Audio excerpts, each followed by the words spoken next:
Quando a gente começa a criar jogos, nós vemos um mundo de possibilidades à nossa frente. E logo, queremos soltar nossa imaginação, criar jogos incríveis e que até mesmo extrapolam um pouco. Mas aí nos deparamos com um grande desafio, que são as limitações de hardware, que pode fazer com que o seu jogo simplesmente não rode no computador ou no celular do jogador. E é sobre isso que eu vou falar nesse vídeo. Eu sou Jefferson Dias e este é o canal Indie Power.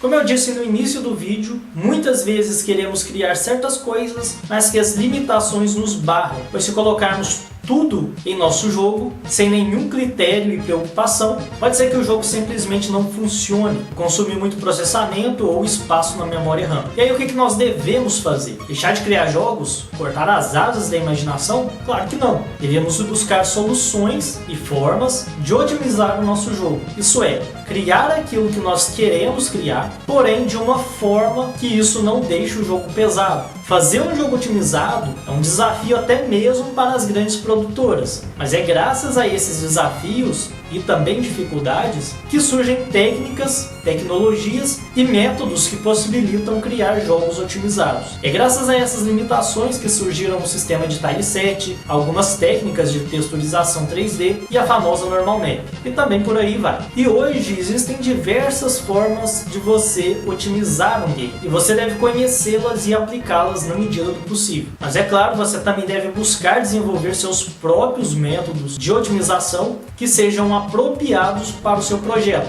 já que cada projeto tem suas necessidades. Portanto, a principal ferramenta da otimização vai sempre ser a criatividade, pois é com ela que você analisa a situação do seu jogo e encontra o melhor caminho para você conseguir otimizar. Mas eu vou aproveitar e falar de alguns truques e métodos que você pode aplicar em seus games. Só que nesse vídeo eu falarei mais direcionado para jogos 2D, já que a maioria dos desenvolvedores indies trabalham com jogos bidimensionais. A primeira dica importante para a otimização de jogos 2D é a utilização dos elementos gráficos na medida certa do jogo. Ou seja, evite ao máximo utilizar uma imagem que seja grande demais, a ponto de você ter que redimensionar dentro da engine. E também evite imagens pequenas demais. E por que disso? As imagens muito grandes vão ocupar um grande espaço não só no armazenamento do dispositivo, mas também na memória RAM quando o jogo estiver sendo executado. E isso poderá prejudicar o seu game, principalmente se essa situação se repete por várias vezes. Já uma imagem que é muito pequena e que vai ser redimensionada dentro da engine acaba ficando embaçada ou com uma qualidade bem ruim. Portanto, saiba as proporções do jogo e crie os elementos já nos tamanhos corretos, sem mais e sem menos. Um outro recurso que você pode utilizar para não pesar o seu jogo é o uso de sprites combinados, que nada mais é do que criar personagens que sejam compostos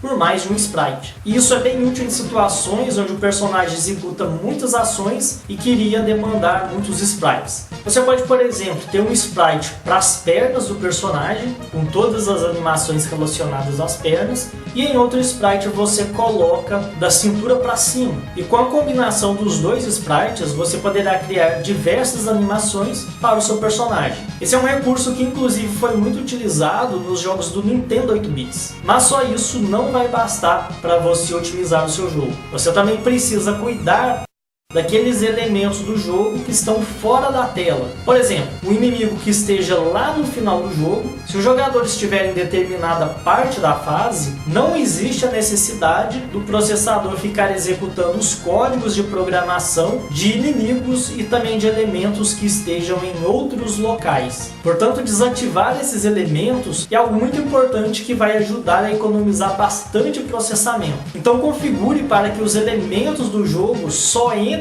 em ação quando estiver no campo de visão do jogador ou um pouco mais à frente. E você também pode ir além de apenas ativar o inimigo quando ele estiver em cena, porque você também pode programar para que ele só seja criado no jogo quando o personagem chega próximo aonde aquele inimigo estiver. E você pode fazer isso inserindo gatilhos no jogo, e toda vez que o personagem se aproxima daquele gatilho, eles criam um determinado inimigo em determinada posição. Dessa forma o processador não terá aquele lidar com diversos objetos espalhados pela fase do jogo, e sim com aqueles que estão mais próximos do personagem. E para evitar que os inimigos sejam criados toda vez que você passa por esse gatilho, você pode simplesmente destruí-los após ele criar o inimigo. Quando eu comecei a criar games, eu tinha a ideia de que os cenários dos jogos, de qualquer jogo 2D, era uma imagem gigante e o personagem simplesmente andava por cima dela. Mas eu vi na prática que aquilo não gerava bons resultados, até descobrir que não era bem assim que as coisas funcionavam e que na verdade os cenários dos jogos 2D, em sua maioria, eram baseados em tilesets. E o uso do tileset não é à toa uma questão de estética ou gosto pessoal, e sim uma necessidade. Pois através de um pequeno tileset você poderá criar grandes cenários sem deixar o jogo pesado. E por isso a melhor prática de criação de cenários para games é o uso de tilesets. Mas é claro que no caso dos backgrounds você não vai utilizar o tileset, e sim uma imagem um pouco maior, mas que também se repete ao longo da fase. Portanto, sempre que possível, faça os cenários utilizando o recurso do tileset. E se você não sabe criar, eu recomendo que você faça um curso que eu vou deixar linkado aqui na descrição. Então essas foram as 5 dicas de otimização de jogos 2D. Obviamente existem outros métodos que não foram abordados, mas que podem aparecer em um vídeo futuro. E busque sempre utilizar esses e também outros métodos para poder otimizar o seu game, pois assim ele poderá ficar mais acessível para quem não tem um bom computador ou um bom celular. Se você gostou desse vídeo, deixe o seu like, compartilhe com os amigos, acesse o nosso site para você adquirir nossos produtos e se inscreva no canal. É isso aí e até mais!